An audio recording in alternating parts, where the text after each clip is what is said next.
Today, we are going to explore the fascinating intersection of caffeine, intermittent fasting, and the role of the Holy Spirit in the pursuit of justice, that is, especially in the context of detectives who are passionate about their work.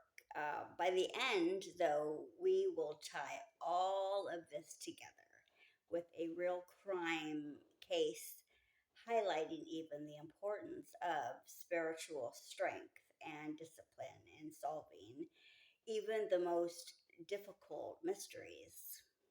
Let's first discuss caffeine. Well known for its ability to stimulate, the central nervous system, improving alertness, focus, and concentration. This is especially beneficial for professionals, who need to stay sharp, even like detectives. Caffeine, though, helps improve cognitive function, which is crucial when piecing together clues or analyzing evidence. So, for detectives, being sharp minded is key to observing details that others might miss. Caffeine also helps combat mental health fatigue, which is vital during long hours of investigation. Research has even shown that moderate caffeine can be a valuable tool in enhancing things like focus, clarity, and decision making. Next, intermittent fasting involves cycling between periods of eating and fasting. It has been shown to already have numerous benefits, including improved metabolic health, weight management, and enhanced brain function.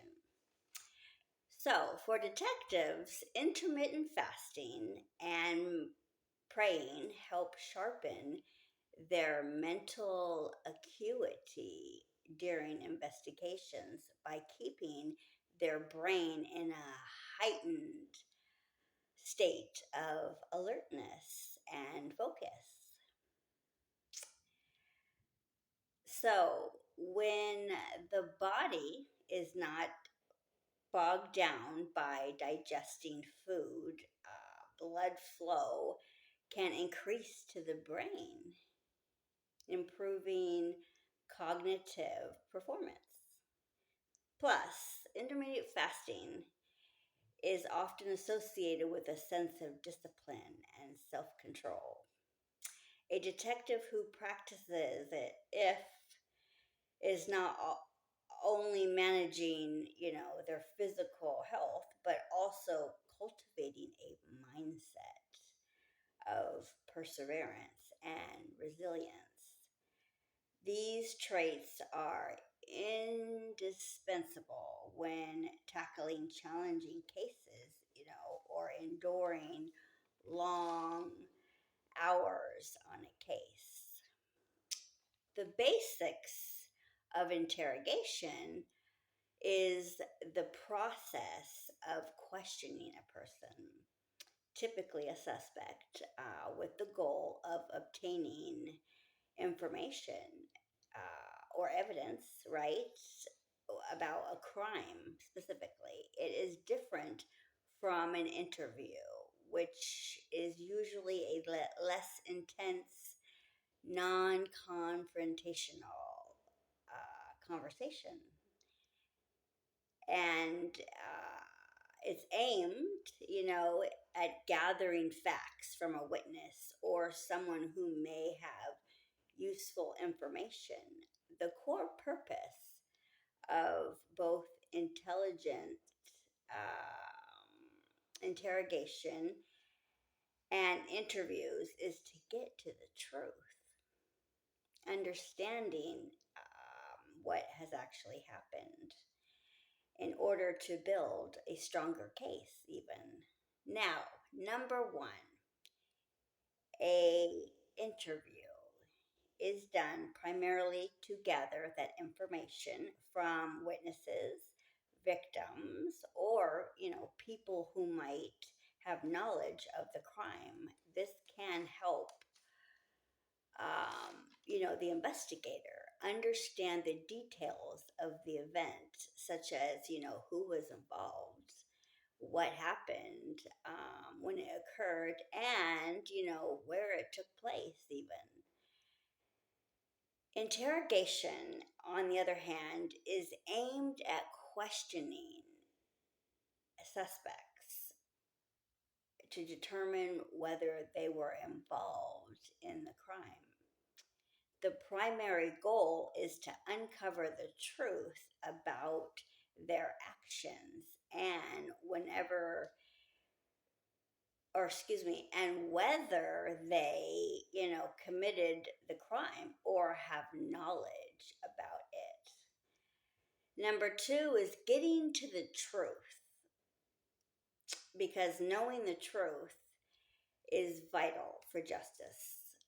They need to establish exactly what happened in order to properly prosecute the case, right? Or clear someone even from suspicion.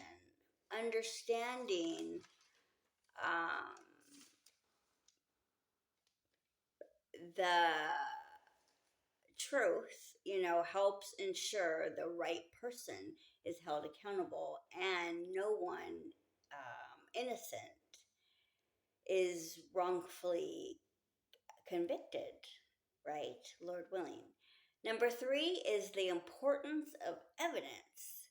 It is crucial in any investigation. It can include physical evidence, things such as like fingerprints, we've talked about, DNA, digital evidence, emails, texts, etc. However, even with overwhelming evidence, detectives often want a confession because it can provide context and help fill in the gaps that evidence alone might not explain. Number four, why a confession matters. Confessions provide clarity and are often seen as the ultimate piece of evidence that ties the suspect or, persons involved, their state of mind, right? So we come to a greater understanding of all parts. But a confession, though, solidifies the case. Even with substantial physical evidence, a confession is a clear and direct statement from the suspect, making the case more difficult for the defense to challenge. Jurors find confessions compelling because in many cases a confession is extremely persuasive in court. It shows that the person has admitted to their actions, which often strengthens the case beyond what physical evidence can be interpreted, in different ways. Or it may not tell the entire story, right? So a confession, though, can fill in those missing details. Then we have number five, right? The psychology behind the confession as well, which detectives know that people may deny any involvement, even in the face of overwhelming evidence, due to factors like fear, pride, or the desire to avoid consequences. They also understand that some people may confess because they are coerced, manipulated, or confused. Detectives use techniques, however, that aim to encourage the suspect to admit the truth without violating their rights. These techniques can involve building a rapport, using silence sometimes, asking open ended questions, or confronting the suspect even with the evidence in hand. The goal, though, is to get the person to voluntarily admit their involvement rather than simply, extract a confession under duress, right? This makes the confession more legally defensible.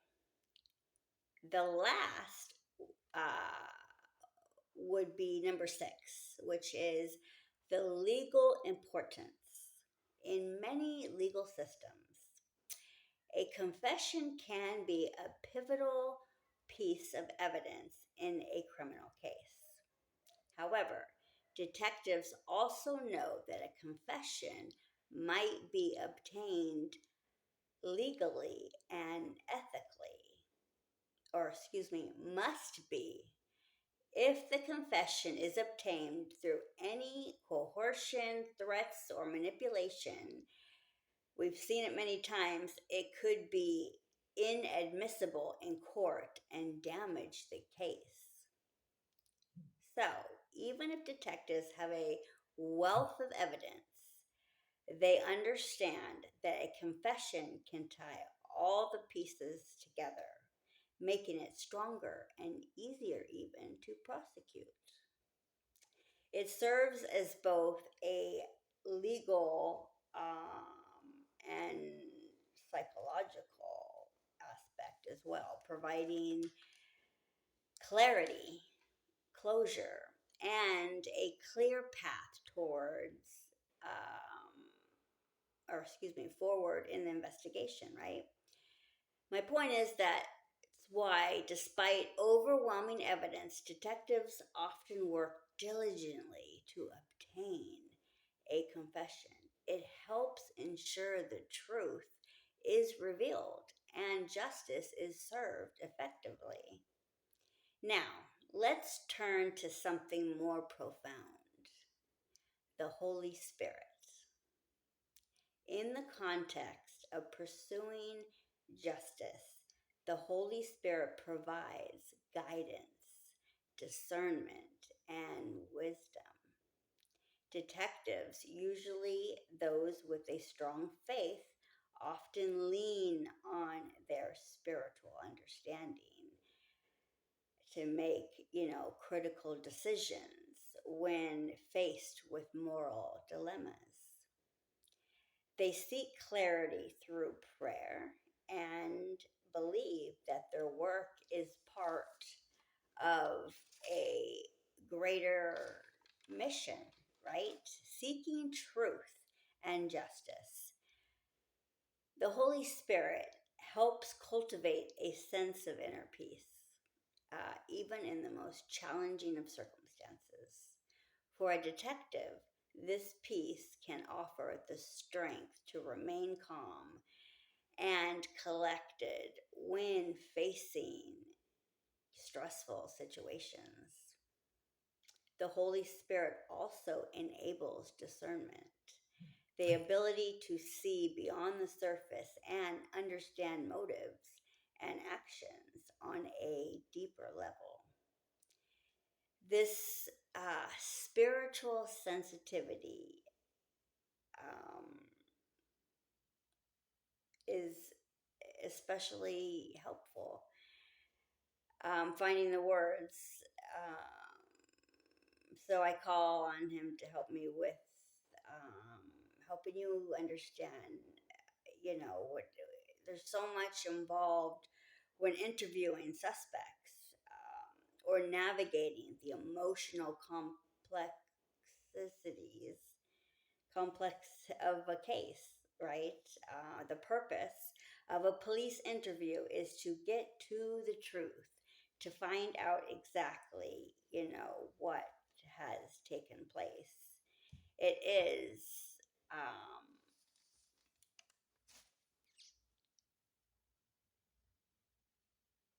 also to obtain the best evidence, whether it be a suspect or a witness. The most seasoned officers also know that even with overwhelming evidence to support a confession, or excuse me, their case, no one or nothing is more beneficial than a confession. So they always do their best to seek that as well. A detective who actually seeks the Holy Spirit can approach their work with a sense of divine purpose, knowing that their pursuit of justice aligns with a higher calling. Also, merging passion for justice and faith. I always would encourage, because when we combine the effects of caffeine, the intermittent fasting, and the guidance of the Holy Spirit and or praying, we see a powerful force for those who are passionate about seeking justice.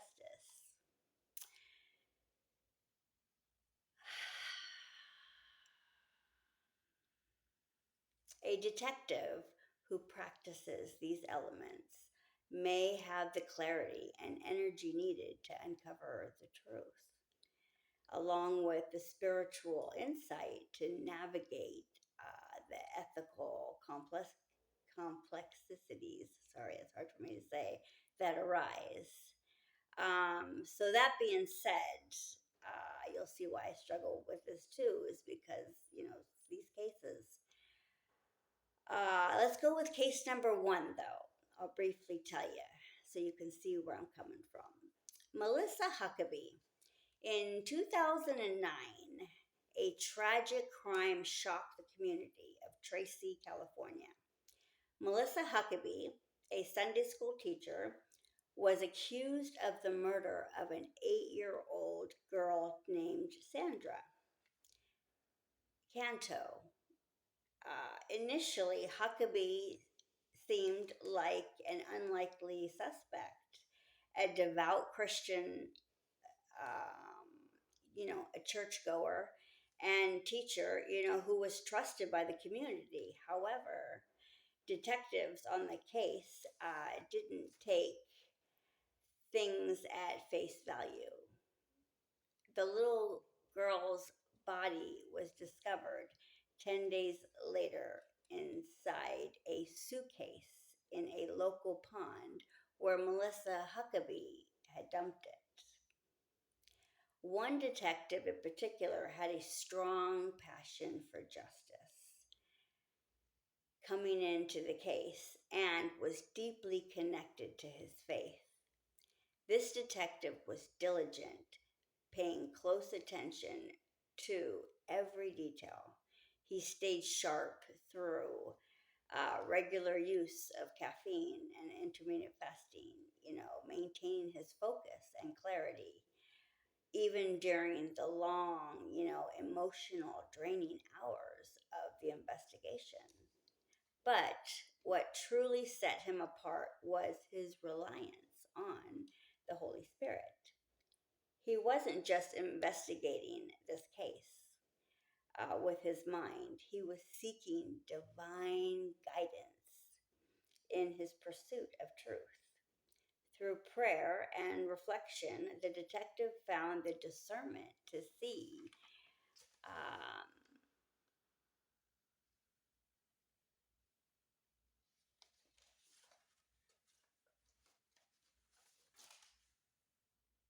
sorry, I'm losing my train of thought. Anyway, to see past Huckabee's calm demeanor and compassionate image. He viewed the church and surrounding neighborhood video surveillance, which recorded the tell all on both of them before and after the crime. he was able to see that her behavior was inconsistent with her claims. She was hiding something deeper, something driven by dark motivations. The Holy Spirit, his guidance, helped him, though, stay calm during the interview with her. And as it grew to an interrogation where Huckabee finally, cracked under the pressure, despite being a Sunday school teacher who had access to the victim and the trust of the community. Huckabee's actions were driven by a complex web of personal issues. In the end, Huckabee confessed to the crime, and the detective, with his combination of faith, discipline, and um, his mental sharpness, played a key role in uncovering, the truth. Quick note, whether you realize it, if you believe in the truth, you believe in God. You cannot hate God and not believe in Him in the same breath. That being said, Melissa Huckabee then pled guilty to first-degree murder and kidnapping with enhancements they gave her to avoid the death penalty. Then she was sentenced for homicidal asphyxiation and given a life sentence with no chance of parole. Now, case number 2. Lacey Spears was convicted in 2015 in the death of her 5-year-old son, Garnett, who died from a sodium overdose. She was accused of intentionally poisoning him with salt, leading to his death. Here is a breakdown of how detectives solved the case. Detectives investigating the case followed the usual steps for a thorough investigation, um, including examining the medical records, conducting interviews, and gathering evidence. The unusual nature, though, of Garnett's health problems raised suspicions, as he was repeatedly hospitalized for severe sodium imbalances. One of the most crucial turning points was the discovery of high levels of sodium in Garnett's body, and the fact that these episodes of illness were not consistent with any medical explanation, but seemed to happen during times when his mother was the only one that was with him. And additionally, his mother, Lacey, seemed to display behavior that suggested she sought attention from others, for her son's condition. This led the hospital staff to secretly reach out to the police department themselves.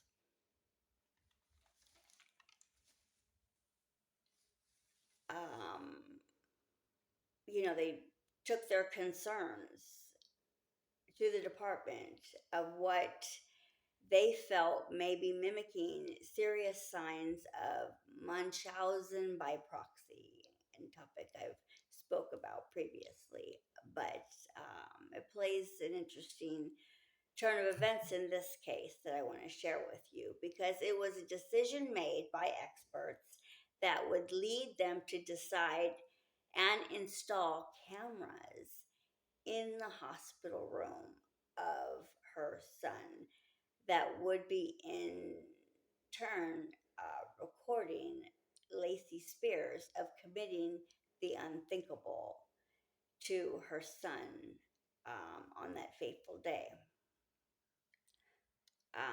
It led even to him dying at the hands of his mother. The scenario was presented to her like several times before. She came in the hospital room, arriving that morning to being warmly greeted by the nurse beside her son, who was healthy and boisterous, to the news that he was doing well and was going to go and be released that day to her to go home. And as the cameras rolled, the nurse left the room. Lacey was seen giving something to her son, looking around, and then leading him to the bathroom. He, upon returning to his bed and sat in it, only minutes later the bells began to ring, alerting medical staff of Garnett's plummeting vitals. And the nurse and doctor rushed in, and yet it was too late. The damage was done after Lacey had given Garnett that fatal final dose of salt. His brain swelled. Then he was diagnosed less than 24 hours later to be brain dead and on life support. Officials were given an emergency restraining order to search, um, to keep her from the hospital, and they also obtained an order from the judge to be able to search Lacey's home, where on the kitchen counter, lo and behold, were multiple medications out beside a large salt container and a feeding tube and bag, also found in the kitchen trash, that contained, after tested, found to be liquid with large amounts of salt when tested. So, during the investigation to follow, Lacey Spears was subjected to intense questioning. Detectives would likely have used psychological techniques, knowing that the pressure of an interrogation could elicit a confession or reveal inconsistencies, at least in her story. They had also obviously viewed what was recorded and stayed focused on gathering evidence that would definitely, definitively link her to her son's death.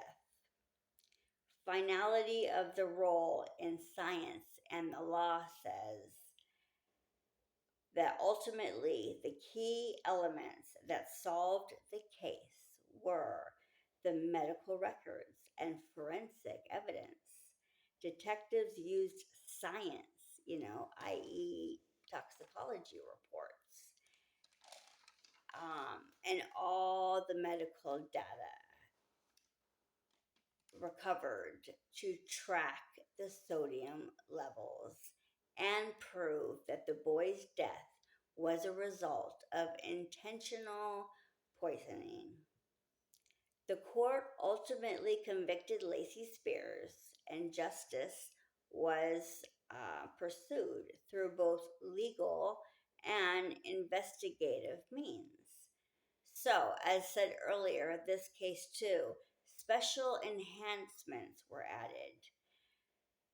So, for those of you that don't know, when that's added to your conviction, especially something like what they gave her, which was depraved indifference murder of a child, it specifically refers to a second degree murder charge where the defendant was over the age of 18, that recklessly engaged in conduct creating a grave risk of serious physical injury or death to a child under the age of 11 years old, demonstrating a disregard for human life. In conclusion, these uh, tools listed in today's discussion and topic help sharpen the mind, cultivate inner strength, and provide the discernment needed to solve even the most complex cases. Both cases shared with you today shows us that no matter how trustworthy or well positioned someone appears to be, the truth will always come to light when the right combination of insight, dedication, and faith is applied. Okay, that's all for today. Hope this helps. Till next time. Bye, guys.